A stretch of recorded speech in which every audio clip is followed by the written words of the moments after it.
When working with large lists, you might want to have subtotals based on the order in which the list is sorted. For example, in this particular worksheet called Subtotals, the data is sorted by department. And within each department, it's sorted by status. So column C is the major sort, column D is the subordinate sort. We might want to see totals by department here. Now, not all of the fields can be tabulated, of course. In fact, primarily, we might want to know the total number of years, the salaries, columns H, column J. We certainly wouldn't want the total for job rating. Instead of summations, we could use averages instead. That's a possibility as well. But let's consider the idea that we might want to insert subtotals here. Now imagine how much time this would take if we're doing it manually. We'd have to identify when there's a change in the department and then insert a row and then tabulate the information from above. We can do this all automatically with the subtotal feature, but you've got to have your data sorted properly for this to work coherently. If it's not, you're going to have breakpoints all over the place. So in this example, this list of some 700 names here, the data has been sorted ahead of time. There are no empty rows here. We want to use the subtotal capability. Make sure the active cell is within the data. And then on the Data tab in the ribbon, the button Subtotal, way off to the right in the outline group. In the Subtotal dialog box, we want to indicate which change will trigger the insertion of these subtotal rows. And it's going to be a change in department right there. Much of the time, you'll probably want to use the sum function, but at other times, possibly average, count, we'll use sum. And the only fields we really want to tabulate, say in this example, would be years and our two salary columns. Click OK. Now, we've got the account management department. We see the detail here. And when we come to the end of the department, we see a total here, account management. We may have to adjust these column widths, so dragging across these columns right here, we'll just double click one of those boundaries to adjust the column widths. So we see the total number of years represented by people in the account management group, also the total of the older salaries and the newer salaries. And we see this for each department, as well as the detail that we began with. But off to the left, you see those three numbers. These are called outlining symbols.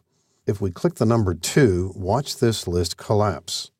We are now seeing only the subtotals and the grand total. There it is right there. And that's certainly handy. Clicking 1 is not that worthwhile. It simply shows us the grand total. So I think what we're likely to be using the list for is to display this information, perhaps in a meeting, possibly print this, or clicking 3 to see the detail and the subtotals. Now, depending upon your proficiency in Excel, you might feel that it's better to use this list this way much of the time, and you can. If you are inserting new records, you would want to insert them within each appropriate group. Now, it will pose problems here and there if you sort the data a lot, if you use pivot tables, these are in the way. So we might think of this as a feature that when we use it, we review it, we might collapse it, we might print it, that sort of thing, and then remove the feature.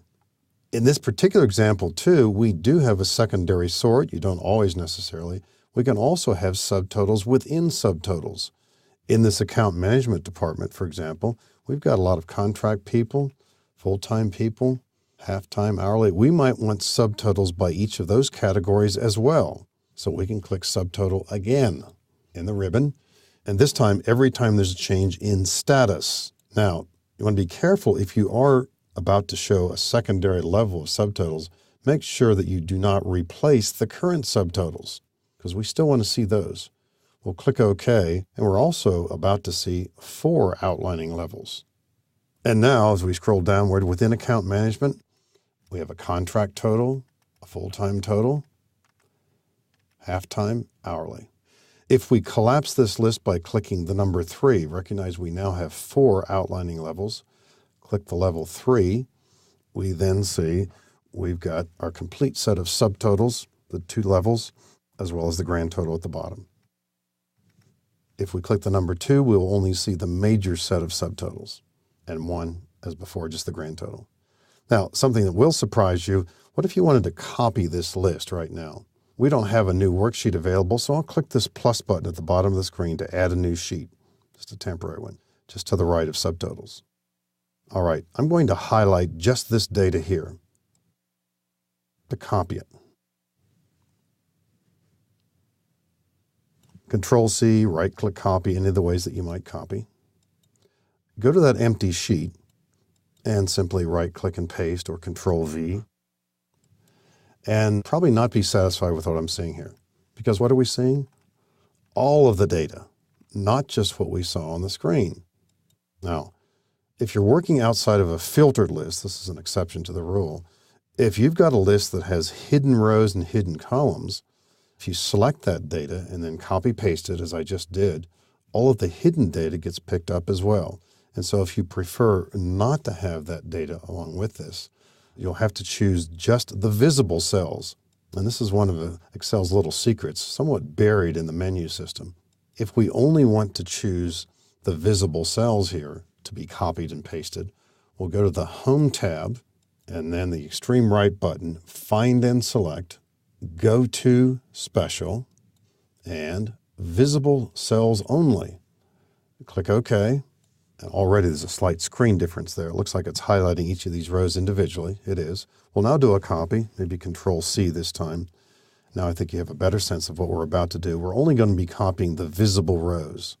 So now I'm going over to Sheet 1, and I'll paste this just next to the other data that we had pasted. Control-V this time, or right-click paste, either way. And this time our list, which we'll adjust the columns later, is that list that we just saw on the screen. None of the hidden row data got copied. So there will be times when you need to copy this list. Come back here, we'll press Escape, and we're back to our normal view. So when you work with this feature, again, many times you're likely to want to see the totals, possibly copy these, possibly print them. You might continue to leave it in this view for a while. If you want to work with this and not worry about expanding and collapsing it very often, you can hide those outlining symbols with Control-8 or bring them back with Control-8. And if you were making a presentation here, suppose your presentation is beginning with just this view. I just clicked the number 2 there. If you're making a presentation and someone says, could you show me some of the detail, for example, in the ADC group right here? There's a plus off to the left here. If we click this, we'll see information about that group there. In other words, the detailed information about that group. Not the best display in the world by any means, but at least it displays the information about that group. Then later you could collapse this to take it back to the normal view. After using this feature for a few times, I think you will see it works pretty smoothly and easily, and it's not really a lot of work. It might seem like that right now, but it becomes pretty straightforward to do this repeatedly or whenever you need it without a lot of work. And so what I'm suggesting here is if you no longer want the display, go back to the Data tab, choose Subtotal, and then remove all. Sounds drastic, but all it's doing is removing the subtotals. Our original data is intact, and we'll see it just like this again. So it's a great feature for giving us good summary information from a database like list.